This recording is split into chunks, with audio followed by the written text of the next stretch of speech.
Hello, fight fans. I'm Michael Montero. You're watching the Neutral Corner for the week of November 7th.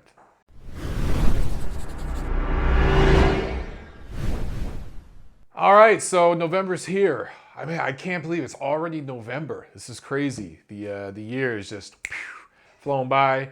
But we got some great fights coming up this month. There's really a nice lineup of matchups starting this weekend, going all the way for the next 5 or 6 weeks. So we'll get into all that later. Right now, let's get into the ring walk. So today's question comes via Google Plus, and it's from Anonymous. They don't want to give their name, but here's the question. Did you see that Amir Khan has signed to fight Manny Pacquiao next April 9th? What do you think about that fight? Do you think Khan deserves a match with Pacquiao? At this stage of Manny's career, I think Khan is all wrong for him. I can see Amir scoring a knockout.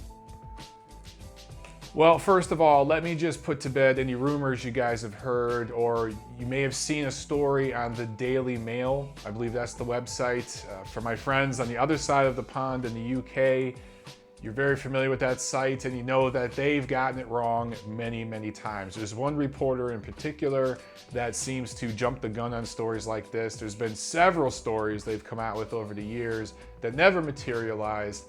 This is just the latest one. There is no deal right now for Amir Khan to fight Manny Pacquiao, okay? Totally rumors.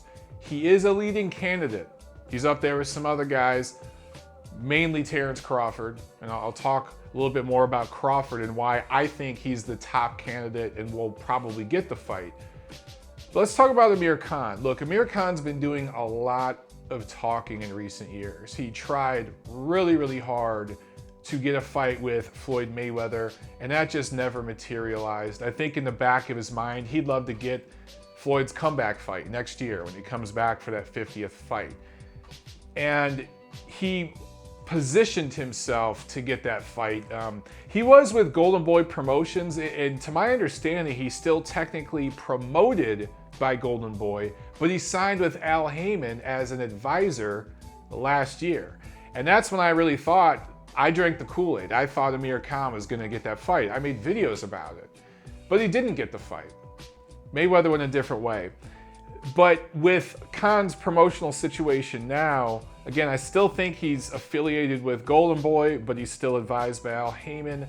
So that kind of makes it a little sensitive regarding a fight with Manny Pacquiao. It's not quite as easy for him to get that fight as it would be for Terence Crawford, who's with Top Rank, which is who promotes Manny Pacquiao, obviously. It's a much easier fight to make. But beyond that, has Amir Khan really done enough to deserve a fight with Manny Pacquiao? You know, let's look at this. 2013, he only fought once. He scored a unanimous decision against Julio Diaz. And Khan was put down in the 4th round of that fight. Came back strong. It was a close competitive fight, but he won. That was his only fight of 2013. In 2014, he scored unanimous decisions over Luis Collazo, and Devin Alexander. And we all know Devin Alexander just lost a fight to Aaron Martinez. And then earlier this year, he scored a unanimous decision over Chris Algieri, the guy that Pacquiao fought last year and completely dominated, put down several times. Amir Khan won, decisively won, but Algieri had his moments and won some rounds. It was a competitive fight. You know, Khan hasn't had a stoppage win in years. He hasn't beat anybody I would call elite in years. He's done more talking outside of the ring, trying to position himself into the Mayweather or Pacquiao sweepstakes. Now, normally, you compare Khan to some of the guys Mayweather's fought, some of the guys Pacquiao's fought in recent years, and you could say, yeah, he deserves that fight. But if we're specifically talking about Pacquiao right now, I think Terence Crawford has done a lot more than Amir Khan recently over the last year, 2 years to deserve that fight. Now, as I already mentioned before, the promotional situation makes it a lot easier. If you're Bob Arum in Top Rank, you want it to be Terence Crawford because win, lose, or draw, there's actually no losing or drawing. If you're Bob Arum, it's nothing but winning, regardless of who wins that fight, If Pacquiao wins the fight against Terence Crawford, you could build up interest in a rematch with Floyd Mayweather. And we know Floyd would probably take that fight. You know, I wouldn't watch it, but there's probably millions of people out there who would pay another $100 to see that rematch. Of course, if Terence Crawford wins, it just catapults him to another status, and you got an American pay-per-view star at that point. So I still think Terence Crawford's gonna get it. I don't think Amir Khan's gonna get it. The only chance Amir Khan really has, in my opinion, is if Freddie Roach chimes in. Freddie Roach has a lot of input on Amir Khan, and I think if he sits down and watches tape of Crawford and Khan, he's gonna realize Khan's a much better choice stylistically for Pacquiao. It's not just the chin issues, right? It's the fact that Khan, although he's very, very good as a boxer from the outside, he has great length, great hand speed, he can kind of be one-dimensional. Once you get the timing down, we've seen it plenty of times, a lot of awkward fighters with a lot less hand speed and foot speed than even this shot version of Manny Pacquiao, have been able to tag Khan in fights and put him down and hurt him badly. I just think stylistically, Pacquiao has more dimensions than Khan. It's like on another stratosphere. Even this faded version of Manny could win a decision over Khan. When you look at Crawford, there's many dimensions there. There's a lot of different adjustments he's gonna make in that fight. And I like Terence Crawford big over Manny Pacquiao. I think Freddie Roach might see all that and start talking to Manny and say, hey, you need to fight this guy. So maybe Amir Khan gets that fight. I won't particularly love it. I still think Crawford's the top guy because ultimately money talks. And if Bob Arum has his way, that's the way it's gonna go. But enough of that, let's get into the last week's action and talk about what happened. So on Friday, the day before Halloween, last week, Malik Scott, American heavyweight, Malik Scott scored a unanimous decision over fellow American heavyweight Tony Thompson. Even though Scott was put down in the 9th round, he controlled this fight for the most part. He made Thompson look old. And guess what? Thompson is 44 years old, so he's definitely old, even for a heavyweight. Heavyweights age slower. Well, 44 is pretty damn old to be boxing as a heavyweight. And for Tony Thompson, he's lost 3 of his last 5. As I mentioned before, he's in his mid-40s. Where does he go from here? This is pretty much time to hang him up. You know, maybe 1 or 2 more fights in the PBC universe on an undercard or something to get a few paychecks. But at this point, he's pretty much a gatekeeper. Malik Scott, you know, this is the guy who was knocked out in 1 round last year against Deontay Wilder. And I think in a perfect world, you know, Al Haymon would have liked for Tony Thompson to win this fight.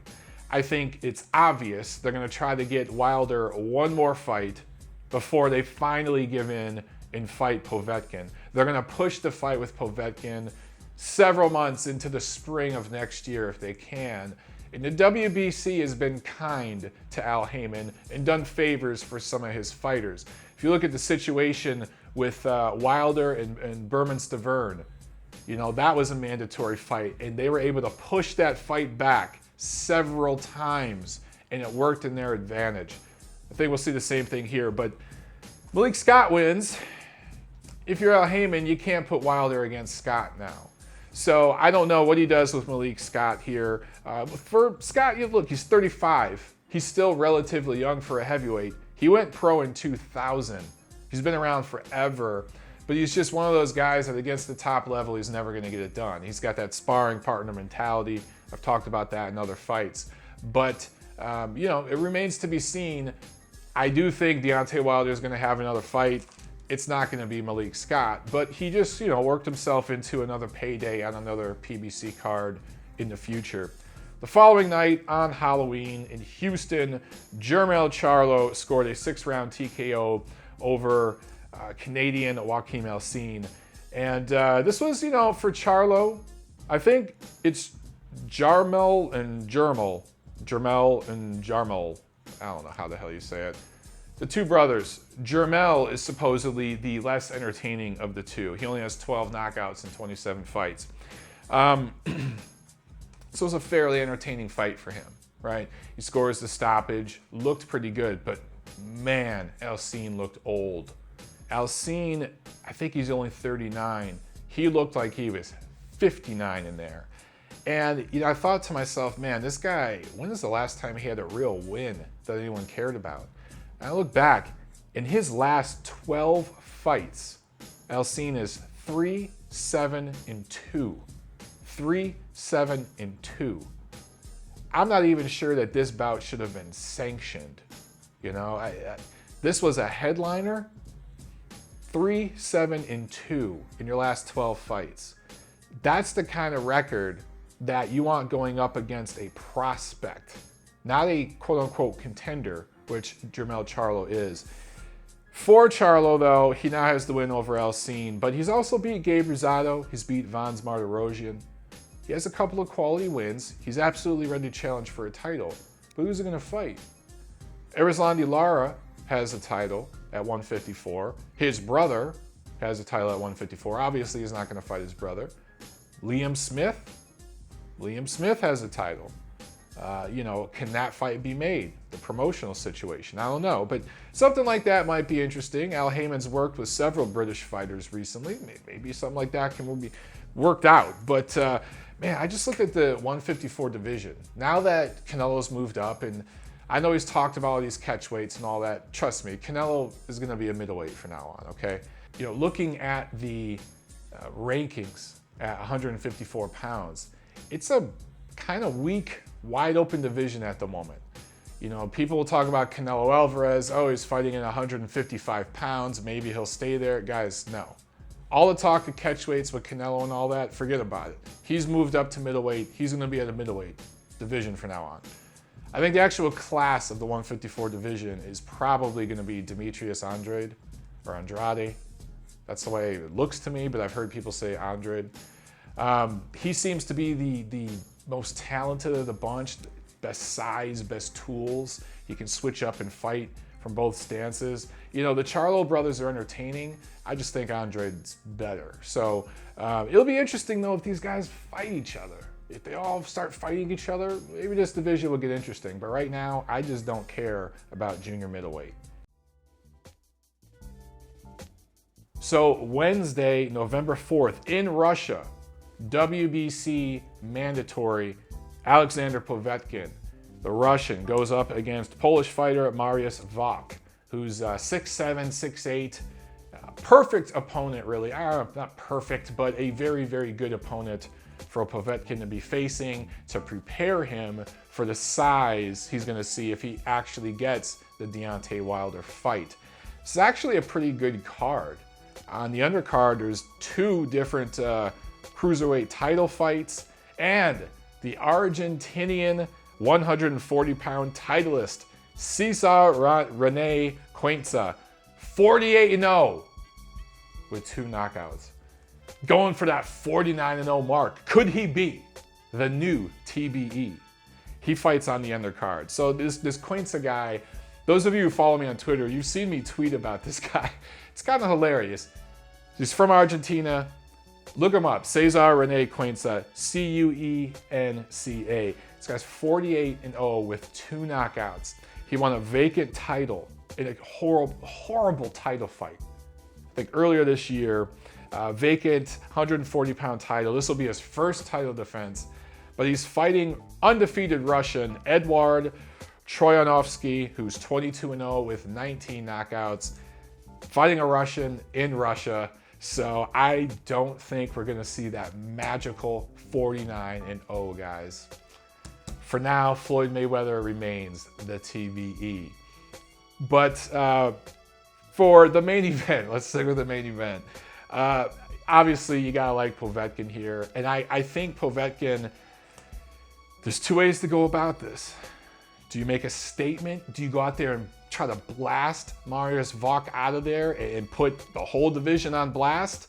Povetkin's been stopping guys lately, been looking really, really dominant. Or do you go out there and have a little fun and maybe take some shots, kind of do like Terence Crawford did in his last fight? or like Gennady Golovkin did earlier this year against Willie Monroe Jr., where you kind of let off the brakes a little, you brawl a little, you have a little fun, you make yourself look a little exposed, so that Deontay Wilder and the folks at PBC, maybe they think they can take this guy. I don't know. Personally, just knowing the way Povetkin goes about his business, going off recent history, I think he's going to go out there and just try to make a statement. I think this will last a few rounds just because of the size difference. Wach will give him some problems, but I think in the mid-rounds, he's going to get this guy out of there.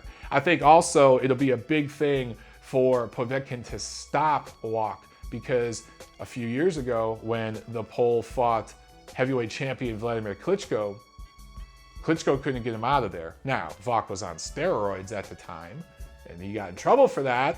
That probably had a little something to do with it.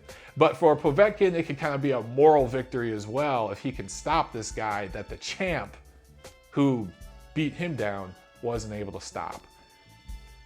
Now, a few nights later, Saturday night, Las Vegas, from the Thomas & Mack Center, Timothy Desert Storm Bradley is taking on Brandon Bam Bam Rios. I'll be ringside for this one. I'm actually really excited about this one. Timothy Bradley, one of my favorites. Those of you who follow me, you know that I'm big on Tim Bradley. And I did a prediction video about this. Check it out. Montero's Monday Minute. Make sure you check that one out. One thing I did forget to mention in that is the possibility of cuts and swelling possibly stopping this fight. I think that's the only way this thing doesn't go 12 rounds, is if somebody gets cut really bad or busted up. You know, Tim Bradley's been involved in a lot of headbutts. You know, Rios has that light, fair skin. He cuts easy. So, you know, possibly we could see a headbutt or something stop this fight early. But barring that, I do think it goes all 12. I think, obviously, Tim Bradley's working with new trainer, Teddy Atlas, and Atlas wants him to take less punishment. He wants him to move more, box more, and not be, you know, not have all that machismo to try to prove himself, right? Doesn't want him to stand toe to toe. So I think early on in this fight, you're going to see Tim box. You're going to see him look like the guy that thoroughly outboxed Juan Manuel Marquez, who looked a lot weaker in that fight than he looked a year before against Manny Pacquiao. But I think he wants him to look like that Tim Bradley. Now, as the rounds progress and Brandon Rios starts to cut off the ring, because that is something Brandon Rios does pretty well, I think you will see him start to land some shots and start to frustrate Bradley a little bit. And I personally hope that he lures Bradley into a little bit of a slugfest into the later rounds and makes this thing interesting. You know, if you're Brandon Rios, you want to see the Tim Bradley that fought Ruslan Provodnikov. You want to see the Tim Bradley in the last few rounds against Jesse Vargas earlier this year, a fight I was also ringside for. That's kind of what you want to see if you're him, right? And if you're trainer Robert Garcia. So it'll be interesting to see the two wills go to war. You know, you got the two fighters having that physical war, but then you got the wills, the mental war. And that's what will make this thing fun. But in the end, I think Bradley scores a decision in a close, entertaining fight. It will start kind of dull, but it will get entertaining toward the middle, later rounds. And, you know, I've had a few of you out there ask, why isn't this thing at StubHub Center? Both these guys have had great fights at StubHub Center, and, you know, they're both from California. What's going on? Well, I think this just comes down to finances. Look, guys, in the fourth quarter of the year, networks' budgets are tapped, promoters' budgets are tapped. Things get really tight. So sometimes you see fights go to pay-per-view that wouldn't normally go to pay-per-view, like Golovkin-Lemieux. If that happened in the first quarter of the year, that's not a pay-per-view fight. And then you have a situation like this, where I think if it was happening in April or something, yeah, this fight would be at StubHub Center, no doubt. Later in the year, that site fee that they're getting in Vegas, plus no taxes in Nevada. For those of you who don't know, there's no taxes there, right? So California, you got to pay a ton of freaking taxes. You put it on out there, you save a lot of money on taxes. So the way the finances work out, it's just better for Top Rank to take this thing to Vegas. That's why it's there. But on the undercard, or I should say the co-feature, Vasyl Lomachenko fights Mexican Romulo Koasica. That sounds Japanese almost. I'm probably butchering that name. But, you know, I'm good with Spanish names. That does not seem Spanish. That looks Japanese to me. But this guy's from Mexico. And he's mostly known for losing to Lee Selby last year. So that's really the only name I saw on this guy's resume that stuck out to me. And he's fought pretty much exclusively in Mexico. For Lomachenko, man, it's been hard for him to find opponents. And it's a shame because I think featherweight's the best division in boxing, at least one of the top 2 or 3 divisions in boxing. But the promotional situation there is so divided. You know, Al Heyman and the PBC guys, they have a lot of the featherweights. So they kind of have their own universe. And then it's Top Rank and Golden Boy, their featherweights. Who does Lomachenko fight? We know he's been trying to get Guillermo Rigondeaux, but he's having promotional issues, and I think he's going to end up suing somebody sooner than later. We'll be doing a story on that eventually. But Rigondeaux is just kind of, you know, in his own little universe right now. For Loma, who do you fight, man? Nicholas Walters, that would make a lot of sense, but can he get down to featherweight? You know, I've met Walters in person. He's a big-ass featherweight. I don't know if he can get down to 126 anymore. We'll find out. If he can, then obviously a Lomachenko-Walters fight next year would be great. But obviously I like Lomachenko to look really good here. It'd be nice for him to get a knockout. He's not the most powerful puncher in the world. He doesn't always punch with power. But against this level of opponent, it'd say a lot. Look, Lee Selby, you know, this guy took Selby the distance. So if Lomachenko could get him out of there, it just shows how much above Lee Selby he is. You know, if he doesn't beat him any more convincingly than Lee Selby did, maybe Selby's better than we thought. Maybe Loma wasn't as good as we thought. But styles make fights. What's also on this card that has me interested is the USA debut of the 2012 gold medalist, middleweight, Japanese middleweight, Rio De Mirada, who's 7-0 with 5 knockouts. This guy, you know, he has the look, man. He's got the look. He's 5'11". He's almost 30 years old. He'll be 30 in a few months. So obviously the promoters are going to try to move him quickly. But with that amateur background, he, you know, if you look up his amateur record, he defeats some good guys back in the amateurs. And, you know, expect this guy next year to move up a notch, you know, and fighting in America for the first time, that's kind of the start of that, you know. They're bringing him over here to get a fight here. Now, I don't think it's going to be part of the HBO broadcast, but if there's time, obviously they're going to show some highlights during the broadcast. They'll show some highlights of Murata. But, you know, Top Rank, a lot of times they stream their undercards on their website. So check out the Top Rank website. Maybe they'll stream this guy. Pretty sure they will.